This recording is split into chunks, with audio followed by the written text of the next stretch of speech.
네, 안녕하세요. 전도사 안철민입니다. 오늘 이 시간에는 코넬리우스 반틸 선생님의 개혁신앙과 현대사상, 그리스도인과 비그리스도인의 관점의 대조 영역을 부분을 읽고 나누는 시간을 가지겠습니다. 첫째, 실체. 여기서 말하는 실체는 어이가 아니고 아이입니다. 어이로 했을 때 실제는 사실, 아이로 했을 때 실제는 실제로 존재하는 것. 그러니까 이런 부분에 있어서 헷갈리실 수가 있는데, 음, 왜냐면 제가 기억하기로는 예전에 제가 대학교 다녔을 때 서양 철학 교수님도 헷갈리셨던 것 같더라고요. 모든 분들이 그렇다는 거 아니고 그분이 뭐 실력이 없다 이런 게 아니라 그래서 저도 사실은 헷갈리기도 하는 영역이기도 하고 그래서 우리 신학생들이 한번 나눴으면 좋겠는 영역은 아 정말로 존재하느냐 그러니까 무슨 얘기냐면 이게 제가 보는 게 이 현상이 그러니까 이걸 현상이라고 하거든요 보이는 것들 그러니까 감각되어지는 것들. 그러니까 제 소리 들리시죠? 지금 말을 하면.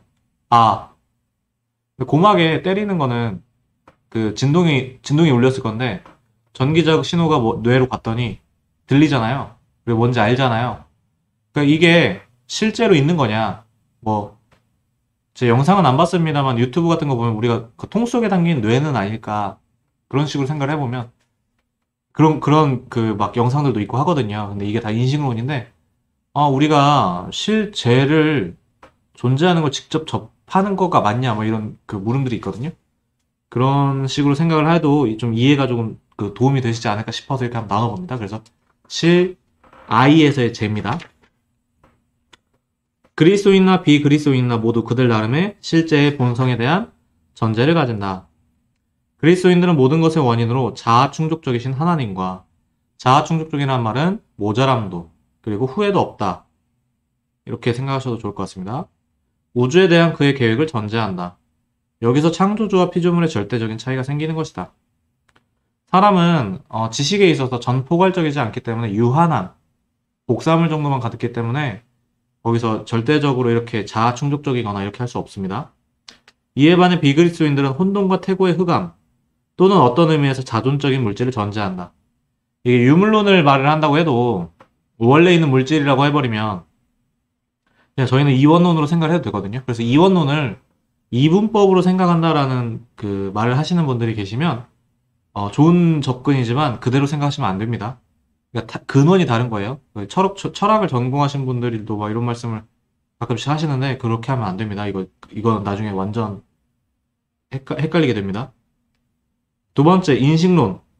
유한한 존재인 이상 그리스도인이나 비그리스도인이나 모두 논리만을 사용해서 실제를 다 파악할 수는 없다. 이걸 다 파악할 수 있다라고 생각하는 영역으로 가면 이제 그게 신비주의자 합리주의. 그러니까 합리주의도 머릿속에 사실은 다 있다고 생각을 하는 거거든요. 이성이라는 것 자체가. 그러니까 이런 개념 자체도 낯설게 막 상식과 다른 거 아니야라고 생각하시는 분들 계실 수 있는데 안 그렇습니다.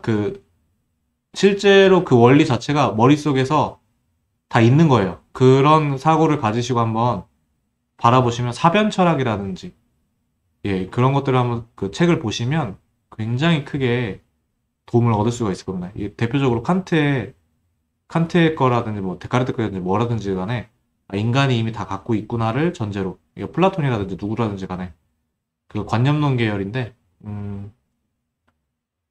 요즘에는 또 그런 것도 많이 꼬였다? 예, 이해가 좀 다르게 많이 되어서 출판되고 소개되어 있는 것 같더라고요. 그 신학계를 떠나서도 네, 이런 관점에서 봤을 때는 그 부분에 있어서 혼란스러운 시대인 것 같은데 한번 꼭 기억을 하셨으면 좋겠습니다. 네. 이것을 아는 그리스도인들은 성경에서 계시하신 하나님의 계획에 자의식적으로 복종하면서 논리적으로 사물을 관찰하고 정리한다. 즉, 그는 자신이 그 사실들을 듣거나 관찰하기 전에는 현재나 아담과 그리스도 안에서 하나님께서 이 세상과 그 사람들과 맺고 계신 관계를 설명하신 것에 귀 기울이는 것이다. 다시, 즉, 그는 자신이 그 사실들을 듣거나 관찰하기 전에는 현재나 아담과 그리스도 안에서 하나님께서 이 세상과 사람들과 맺고 계신 관계를 설명하시는 것에 귀 기울이는 것이다. 사실들을 듣거나 관찰하기 전에 계시하신 것에 귀를 기울인대요. 그는 여호와 경외가 지혜의 근본임을 아는 것이다. 일단은 이런 자세가 근본적으로 되게 그 경외를 한다는 자세라는 거죠. 하나님의 계획을 가정하면서 그리스도인들은 모든 사실이 신적 질서를 가진 것임을 안다. 그러므로 학문에 대한 그리스도인들의 과제는 하나님께서 정하신 만물의 구조를 드러내는 것이다. 그리스도인들에게 있어서 사람과 세상은 모두 서로를 위해 만들어진 것이다. 따라서 인간의 합리적 능력은 땅을 정복할 때 이 세상에 적용되어야만 하는 것이다.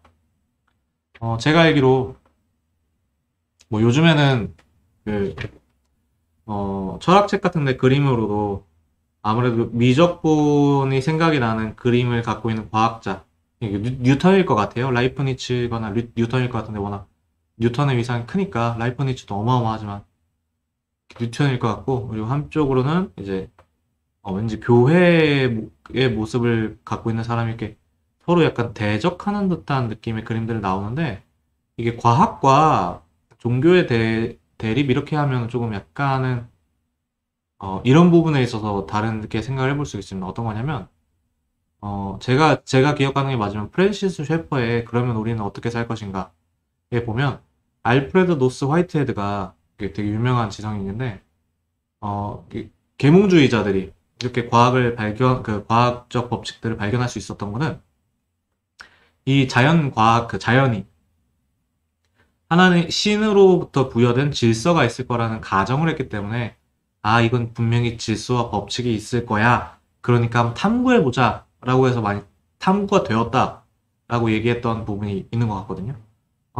그런 부분에서 이런 식으로 생각을 해보면 이 대척점을 잃었던 그 교회의 모습들은 사실은 종교개혁을 통해서 나왔던 교회의 모습은 다를 수 있는 거죠. 왜냐면 제가 계속 얘기하는 게 저희는 성과 속을 나누지 않고 그렇게 막 과학은 막 이렇게 과학이야 무시하고 이렇게 나가지 않았습니다. 종교개혁 당시. 굉장히 각자가 부름받은 자리가 삶에서의 각자의 자리가 하나님께서 부르신 자리라 생각하고 정말 최선을 다했고 정말 자연과학, 정말 모든 영역에 있어서 최선을 다해서 연구하기도 했었습니다. 원래 그게 그리스도인들 종교개혁 당시 모습이었습니다. 그래서 오히려 자유주의라고 제가 이제 누누이 말씀드린 게 자유주의라고 하면서 무슨 이런 공부들을 물론 그 공부에 그걸로 해서는 안 되겠지만 다른 여러 가지 분야들에 대한 연구나 공부들을 만약에 무시한다, 이거는 신학과 다른 것이다 하면은 이거는 중세 타락했던 교회의 모습에 가까울 수 있다. 그러니까 심지어는 중세 교회가 타락했음에도 불구하고 어떤 게 너무 길어지니까 죄송합니다. 제가 짧게 넘어가도록 하겠습니다. 두 번째, 같은 이 사실, 즉 모든 실제를 다 알 수 없다는 사실을 알면서도 불신자는 스스로 내적 연관성을 요구하면서 불가능한 것을 끊임없이 시도한다. 부정적으로 그는 실제란 하나님이 창조한 것도 하나님의 계획에 의해 움직여지는 것도 아니며 따라서 기독교는 진리가 아니라고 가정한다. 사실의 세계는 혼돈과 태고의 흑암이라는 우연에 의해 이루어진 것이라는 것이다.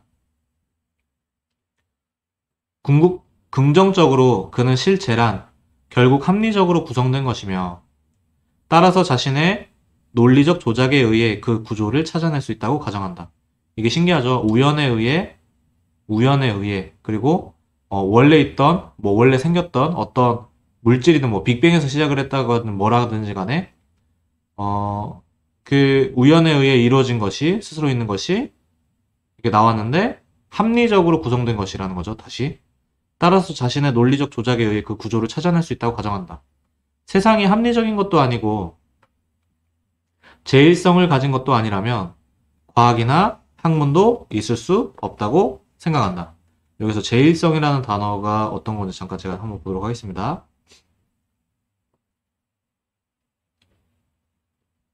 네. 어, 네. 제일성은 자연이 동일한 사태 아래서 동일한 현상을 일으키도록 하는 통일적인 질서를 견지한다고 하네요. 그러니까 동일한 질서는 동일하게 이루어진다라는 걸 견지한다고 하네요. 지금 제가 이렇게 사전을 찾는 거를 이제 영상으로도 보여드렸는데, 꼭 신학을 하시는 분들은 이거 찾으면서 보셔야 됩니다. 안 그러면, 어, 이거보다 또 훨씬 더 어려운 책들이 막 있거든요. 신학 안에서. 근데 그런 것들을 다 보셨는데, 내용이 전혀 다른 분들이 막 생기시는 거예요. 그런 혼란이, 예, 있더라고요. 그래서 꼭 이거 한번 찾아보시면서 사전 찾는 습관.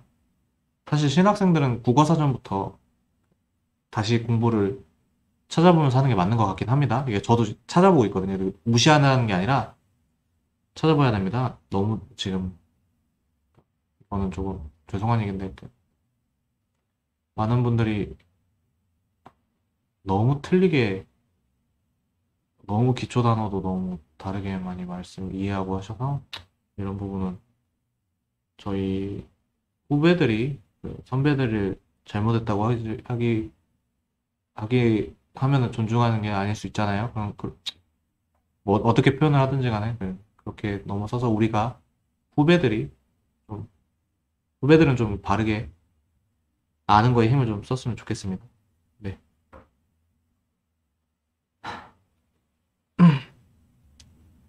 그러므로 어떤 우주적인 정신, 그것이 설사 하나님이라도 그것은 인간이 만든 범주로 처리할 수 있어야 한다고 주장하는 것이다.